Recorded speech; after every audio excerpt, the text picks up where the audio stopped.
Okay, so I have a 2012 Chevy Volt with that many miles on it. And I had a stereo system in this car that drew about 800 to 1,000 watts. Had a 15-inch woofer and just had a bunch of electronics in this car. And I used a second 12-volt battery hooked in series with a is it series or parallel? I think it's series, where the capacity is more, but the voltage is the same. Anyway, I had a dual battery hooked to the 12-volt battery that comes with the car. And I used to watch the ammeter on, I had an ammeter up here.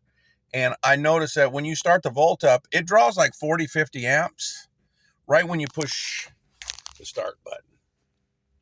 And then if you put the rear defroster on, it'll pull another 40 or 50.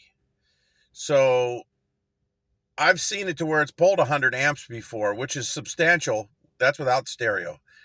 100 amps, that's a substantial amount of amperage. So the Chevy Volt does you need to have a good 12-volt battery in the vehicle, or you'll start getting error codes like I did. I got the engine not available code because my lithium battery is starting to fail.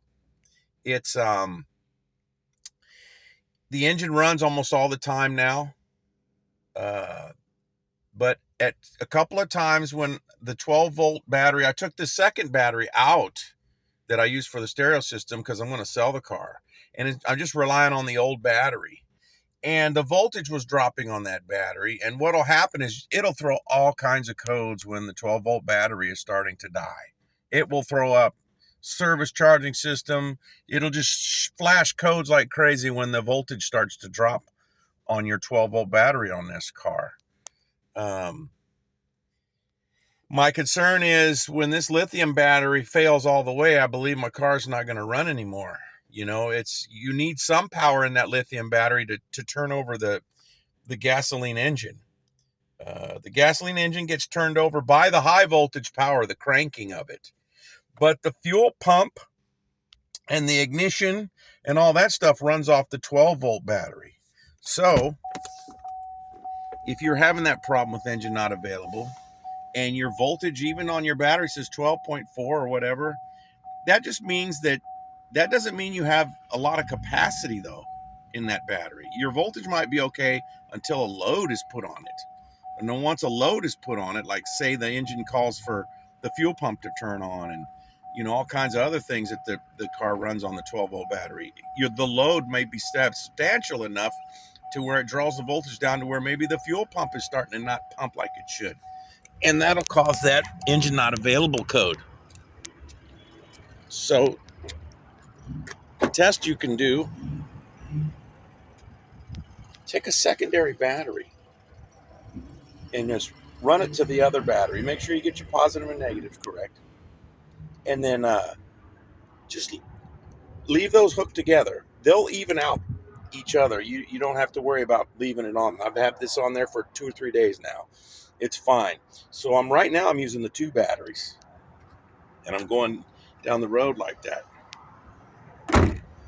And since I've done that, I haven't got the engine not available code anymore. So I'm going to go a couple more days, and if I don't get any more codes, then I'm going to have to replace that 12-volt battery in the back there. And I also would like to give a shout out to GM or Chevy, whoever made this car. If you want to replace your lithium battery, you cannot get a new battery for this car.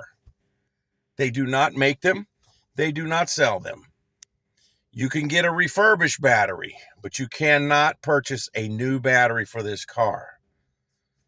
I wish they would have told me that when I bought this car. That would have been nice to know that I could not buy a replacement battery.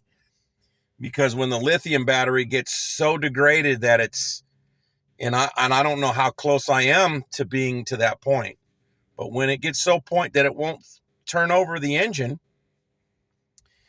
your car is dead in the water. But there are alternatives. There's a place in Newark, California that sells rebuilded or refurbished batteries for $2,500 if you're willing to do it yourself you could get another battery in this car that would probably get you another 50 or 100,000 miles down the road.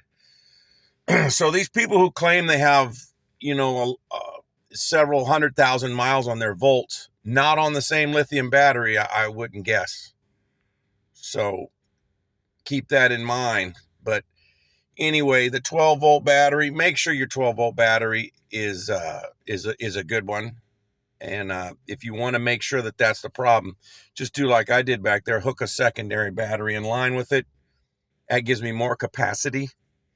So if the car calls for anything that it needs that's a higher amperage, it's going to get it, and then the car will work. I haven't had any code since I hooked that second battery up. So there you go.